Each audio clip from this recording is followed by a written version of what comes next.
नमस्कार, मैं हूं प्रज्ञा सल्होत्रा और आप सब देख रहे हैं straight line news. Coronavirus कोविड-19 की इस इन्फेक्शन से हर कोई डरा हुआ है और डरना चाहिए भी। पर जब डॉक्टरों की लापरवाही सामने आ जाती है तो और भी दुख लगता है। वाकया मैं आपको बताऊंगी आज अनंतनाग का। बहुत सारी वीडियोस जो है अनंतनाग की अभी तक आपने देखी होंगी, वायरल हो रही है फेसबुक पे, व्हाट्सएप पे, जहां पे प्रेग्नेंट 2 लेडीज जो हैं उनकी मौत हो गई क्योंकि मेडिकल नेग्लिजेंस की वजह से। डॉक्टर्स का ये कहना था कि कोविड है, कोविड है, कोविड है, कोविड है। उसके कारण उन दोनों पेशेंट्स पे किसी ने ध्यान नहीं दिया। वो दोनों औरतें जो थी वो प्रेग्नेंट थी, लेडीज थी, और उनपे किसी ने ज्यादा तबक्का नहीं दिया, किसी ने ज्यादा ध्यान नहीं दिया। इस कारण उन दोनों औरतों की मौत हो गई। जो पहले एक औरत थी, ब्रिजबिहारा हॉस्पिटल में उनकी मौत हो गई थी, उसकी भी इंक्वायरी जो वो हुई थी। लेकिन अब ये मामला जो है, आप खुद हिसाब लगा लो, जब ये वीडियोस काफी वायरल हुई और बहुत सारे लोगों ने कमेंट किया कि सोशल डिस्टेंसिंग क्या कहाँ है, इन्होंने आपस में दूरी क्यों नहीं बनाए रखी। तो मैं उन लोगों को ये कहना चाहती हूँ कि जब किसी के घर का कोई करीबी चला जाता है, जब किसी के घर की किसी करीबी की मौत हो जाती है, तो वो इन गाइडलाइंस का पालन करना उसके लिए थोड़ा सा मुश्किल हो जाता है। वो उसी पे बीत रही होती है कि वो क्या उस टाइम पे फील कर रहा है कि जब उसके घर का कोई करीबी जो है वो जा चुका है। तो लोगों ने बहुत सारे कमेंट्स तो किए, लेकिन किसी ने ये ध्यान देने की कोशिश नहीं की, या किसी ने ये कमेंट नहीं किया कि जिन लोगों की लापरवाही हुई है उन लोगों पे सख्त से सख्त कार्रवाई जो है वो होनी चाहिए। मैं आपको बता दूं, इससे पहले भी एक औरत का ऐसे ही देहांत हो गया था। क्योंकि लापरवाही जो है वहां पे बहुत बरती गई थी। डॉक्टर्स और नर्सेस ने ज्यादा ध्यान नहीं दिया था। लेकिन दूसरा जो केस सेम सामने आया है कि एक प्रेग्नेंट लेडी की और वहां पे अनंतनाग में मौत हो गई। आपको बता दूं कि कोर्ट ने है इंक्वायरी जो है वो ऑर्डर कर दी हुई है, और कोर्ट ने ये भी कहा एसएसपी अनंतनाग से कि आप खुद जल्दी से जल्दी इस पे इंक्वायरी कीजिए और 15 दिनों के अंदर अंदर इस केस के रिलेटेड भी, और साथ में इससे पहले जिस लेडी का देहांत हो चुका है, जो प्रेग्नेंट लेडी थी, उन दोनों मामलों को आप खुद देखिए, या फिर आप किसी दूसरे ऑफिसर को भी दे सकते हैं। लेकिन एसपी के रैंक से नीचे वाले किसी ऑफिसर को आप ये केस जो है वो नहीं सौंप सकते हैं। आप खुद इसकी इंक्वायरी कीजिए, या फिर इसके अपने किसी दूसरे ऑफिसर को कहिए करने को। साथ ही उन्होंने ये भी कहा कि 15 दिनों के अंदर अंदर ये इंक्वायरी जो है वो हो जानी चाहिए, और जो जो लोग जो है दोषी पाए जाएंगे उन पे सख्त कार्रवाई होगी। जिनकी वजह से ये 2 प्रेग्नेंट लेडीज की मौत हो गई है अनंतनाग में, सख्त से सख्त कार्रवाई जो है उन पे होनी चाहिए। साथ ही साथ एक खुशखबरी मैं आपको ये भी देना चाहती हूँ। दुखद खबर तो मैंने दे दी, खुशखबरी भी आपको देना चाहती हूँ कि 12 और पेशेंट्स जो स्किम्स में थे, कोविड-19 की लड़ाई लड़ रहे थे लगातार, वो 12 पेशेंट जो है वो आज रिकवर हो चुके हैं। मैं आपको ये भी बता दूं कि स्किम्स मेडिकल कॉलेज हॉस्पिटल ने ये जानकारी दी है कि 12 नए कोविड-19 के पेशेंट्स जो इतनी देर से लड़ रहे थे इस बीमारी के साथ, वो रिकवर होके आज डिस्चार्ज हो चुके हैं। और साथ ही आपको ये भी बताना चाहती हूँ कि 153 कोविड पेशेंट्स जो थे वो एडमिट थे ट्रीटमेंट के लिए स्किम्स मेडिकल कॉलेज हॉस्पिटल में। और आपको ये भी बता दूं ये वैली के अलग अलग कोने से आए थे। उनमें से आपको बता दूं कि कहाँ कहाँ के लोग हैं जो डिस्चार्ज हो चुके हैं।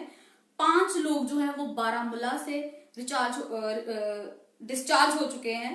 2 जो हैं वो श्रीनगर से हैं। साथ ही आपको बता दूं बांडीपुरा का एक पेशेंट है जो कि इस कोविड-19 की लड़ाई से लड़ के, उससे जीत के वो रिकवर होके आज अपने घर जा चुके हैं। और साथ ही साथ केरला के 2 और दिल्ली के, आपको बता दूं कि ये 12 लोग स्किम्स मेडिकल कॉलेज हॉस्पिटल से आज इस इतने दिनों बाद इस बीमारी से लड़कर आज वो अपने घर जा चुके हैं, रिकवर हो चुके हैं, डिस्चार्ज हो चुके हैं। प्रिंसिपल ने, स्किम्स मेडिकल कॉलेज के प्रिंसिपल ने इनको अलविदा कहा। और साथ ही साथ मैं आपको ये भी बता दूं कि उनका हौसला अफजाया। और साथ ही साथ आपको ये भी बताना बहुत जरूरी है कि अगर मैं आपको आंकड़ा बताऊं, अभी तक तो लगभग 56% पेशेंट्स जो हैं वो स्किम से डिस्चार्ज हो चुके हैं। इस बीमारी से लड़कर, इस बीमारी को हराकर, जीत कर, रिकवर होकर वो अपने घर जा चुके हैं।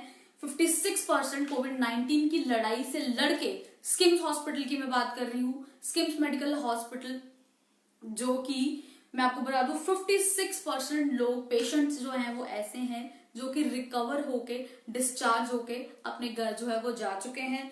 कोविड-19 के रिलेटेड हम आपको अपडेट जो है लगातार मैं और मेरे साथी आप तक पहुंचाते जा रहे हैं। साथ ही साथ आपको ये भी बता दूं कि अगर हमें अपने देश के साथ चलना है तो हमें खुद का ध्यान रखना पड़ेगा, हमें अपने घर वालों का ध्यान रखना पड़ेगा, और साथ ही साथ आपको ये भी बता दूं कि मास्क हमेशा लगाए रखें, स्पेशली पब्लिक प्लेस में। और आपको ये भी बता दूं कि सुप्रीम कोर्ट के ऑर्डर के तहत सुप्रीम कोर्ट का कहना है कि गाड़ी भी, अगर आप गाड़ी में भी ट्रैवल कर रहे हैं तो गाड़ी भी एक पब्लिक प्लेस है, आपको कार में भी मास्क जो है वो लगाए रखना है। अगर आप बाहर निकल रहे हैं तो ये ध्यान में रखिए कि बहुत ही कोई जरूरी काम अगर आपको है तो ही आप घर से बाहर निकले, ऐसे बेफालतू में घर से बाहर ना ही निकलें तो आपके लिए भी अच्छा है, और बाहर जो ऑलरेडी जनता घूम रही है उनके लिए भी अच्छा है। जो फ्रंट लाइन पे लोग काम कर रहे हैं, पुलिस वाले, डॉक्टर्स हो गए, नर्सेज हो गए या पैरामेडिकल स्टाफ हो गया, ये आप लोगों के लिए अपना घर बार, अपनी फैमिली जो है वो छोड़ के बाहर आए, ताकि आप जो कोविड-19 की लड़ाई से पेशेंट्स लड़ रहे हैं उनको वो जल्दी से जल्दी रिकवर करवा के वो घर अपने भिजवा सके उनको।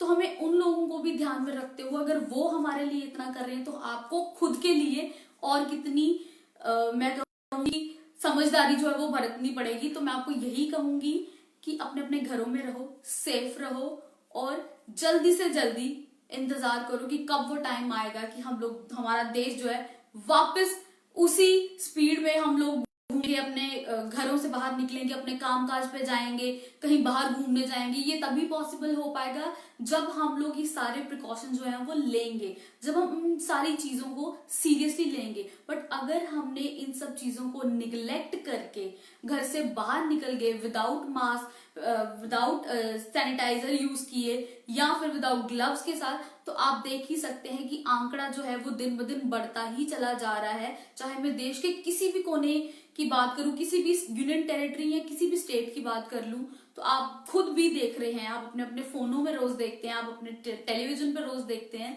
कि दिन ब दिन आंकड़ा जो है वो बढ़ता ही जा रहा है। तो मैं आपको यही कहूंगी कि अपने अपने घरों में सुरक्षित रहो। और हाँ, आपको फिर से एक बार खुशखबरी दे दूं कि 12 और स्किम से कोविड-19 के पेशेंट जो हैं वो रिकवर हो चुके हैं और वो डिस्चार्ज हो चुके हैं। फिर से हाजिर होंगी किसी अपडेट के साथ, फिलहाल मुझे दीजिए इजाजत।